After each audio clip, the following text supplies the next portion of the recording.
Yo, listen up, here's the story about a little guy that lives in a blue world. And all day and all night, and everything he sees is just blue. Like him, inside and outside. Blue his house with a blue little window and a blue Corvette and everything.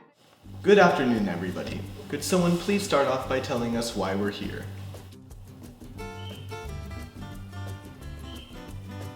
Is it because we tried to take over the world? Could that be the reason?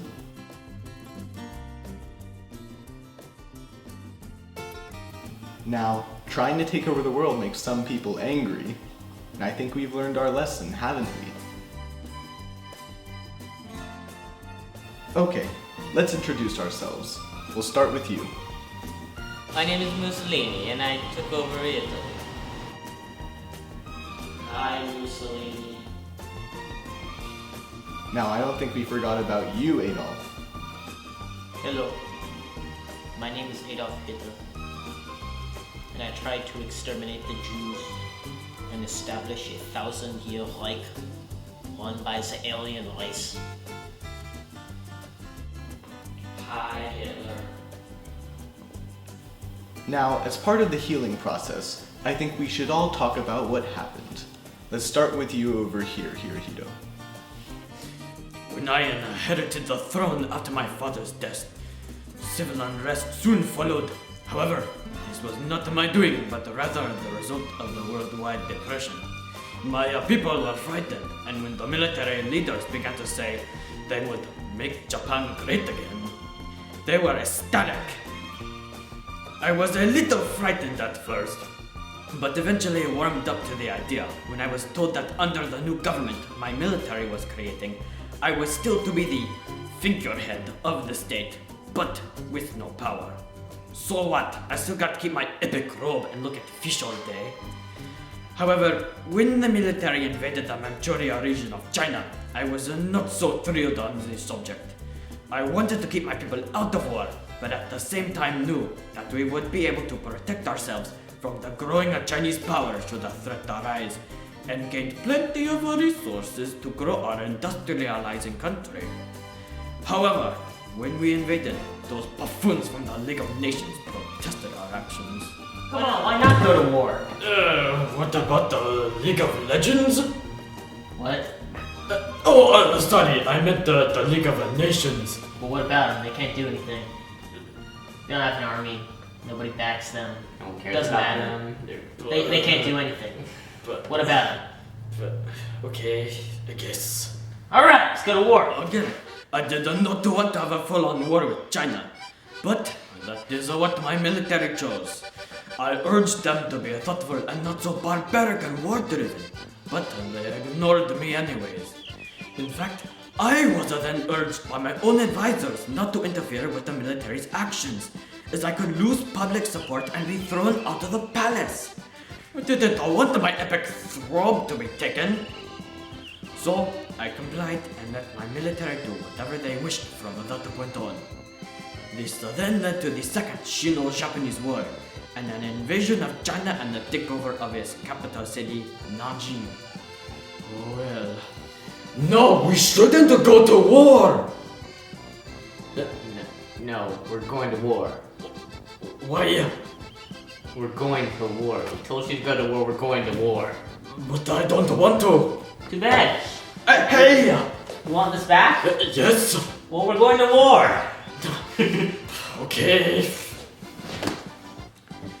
Even though our country was having a war I did not really want, I was somewhat able to see the military was coming from, and agreed that it would show the world not to mess with the mighty Japan.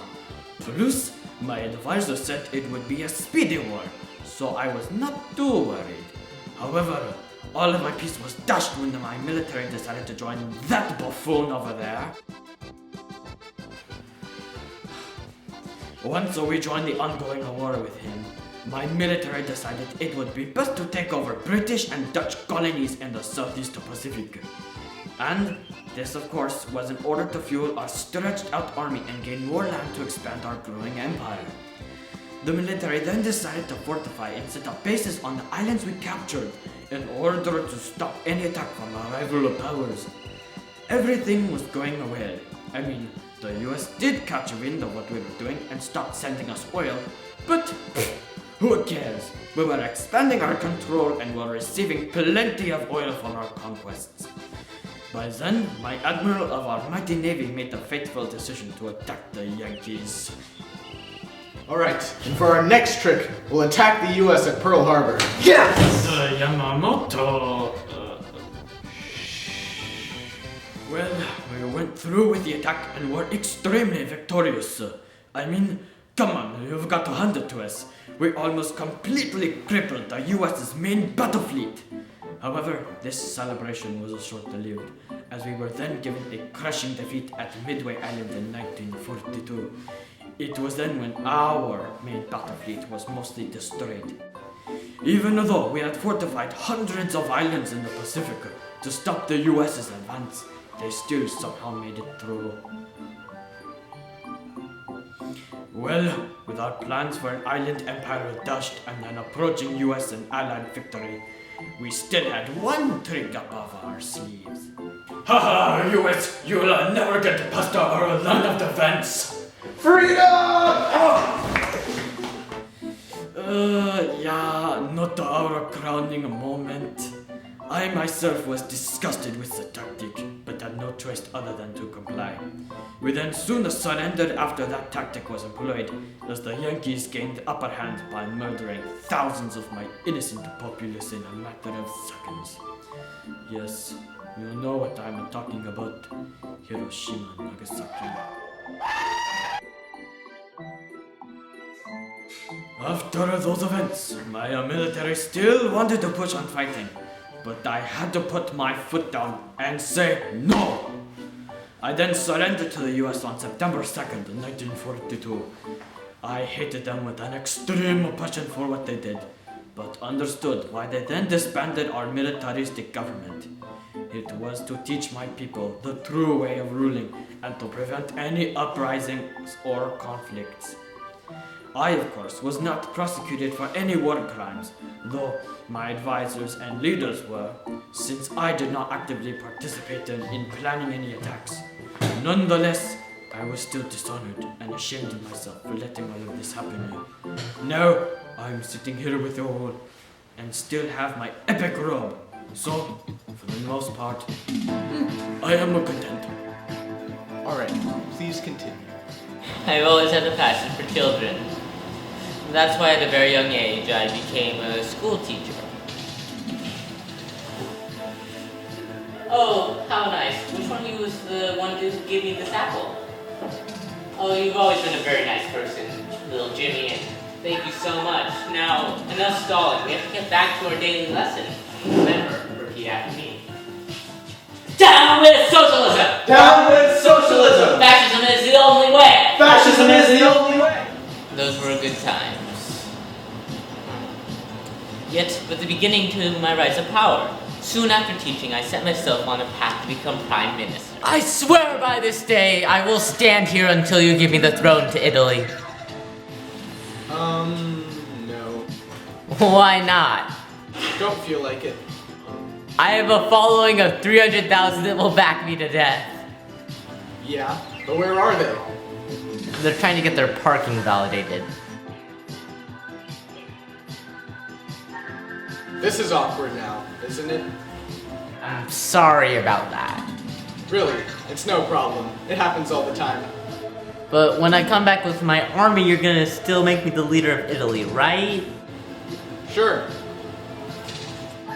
Things were going great, I was leading a country, learning new things, and even made a new best friend. So, what do you think of this new Mussolini fellow? I don't really know, but to be honest, I think he's kind of crazy. Yeah, I know, right? Oh boy. I really hope the secret police aren't watching us right now. What we're saying can be used against us. Yeah, definitely. Oh god. One thing I forgot to mention is that everybody loves me and supports everything I do. Right, guys? Back then, I ruled all of the great nation of Italy. Now, even my cable company treats me like the filth found in garbage. Well, now that you are here, maybe finding another hobby other than taking over a country will help you in this healing process. And if it makes you feel any better about the cable company, they didn't just do it to you. It happens to all of us. Anyway, thank you for sharing, Mussolini. And now, looks like we have only one person left. Adolf, are you ready to participate in the group discussion? You are not going to make any progress unless you open up to us. Then let's see. Where to begin? I guess I should start by telling you what my goals were. Since I was a child, I had dreamt of a 1,000-year Reich ruled by the master Aryan race with blonde hair and blue eyes. I wanted nothing more than to bring pride and unity to the people of Germany.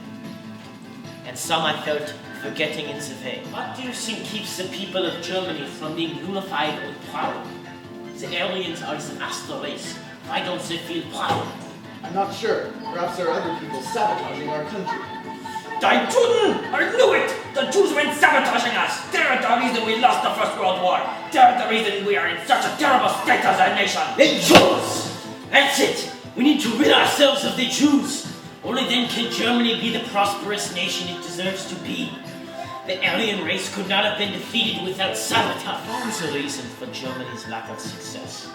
But I had to build support for purging Germany of the evil among us. So I spent the next few years building hatred of Jews into the hearts of the German people.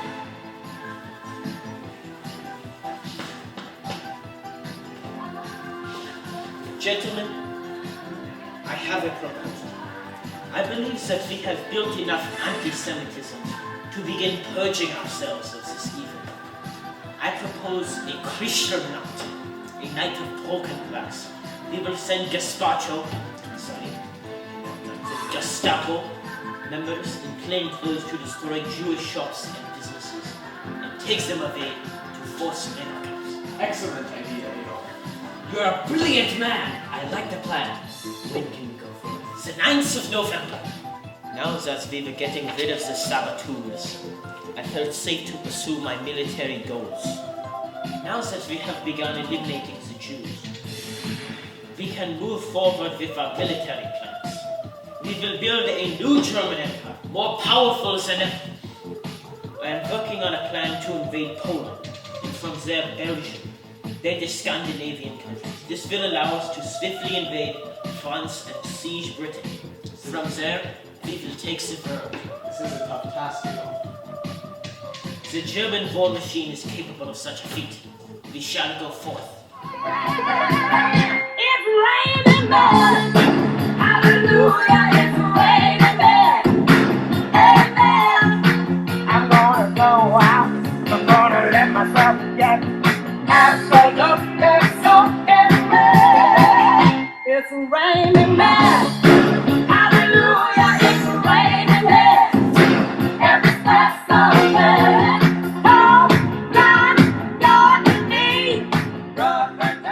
Congratulations, the plan has worked. We have taken control of continental Europe. All that remains is Britain. But Britain is stronger than the rest. We cannot just invade. We will begin a blitzkrieg from the air. We will bomb them day and night and invade once they have been crushed.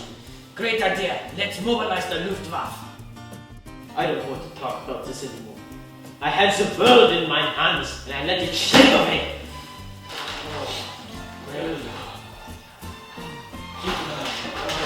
Well, this might help you calm down just a bit. Okay.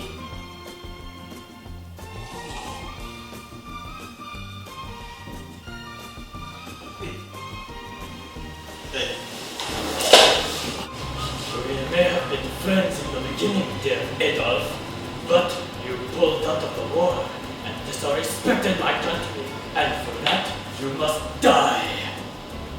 Rest in peace, my friend.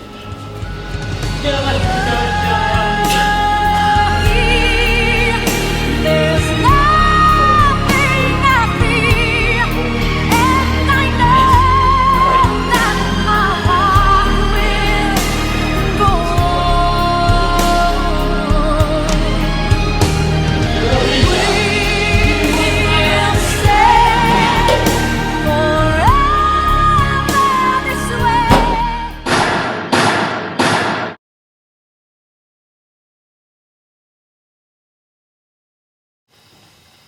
Agent 007 reporting. Targets have been neutralized.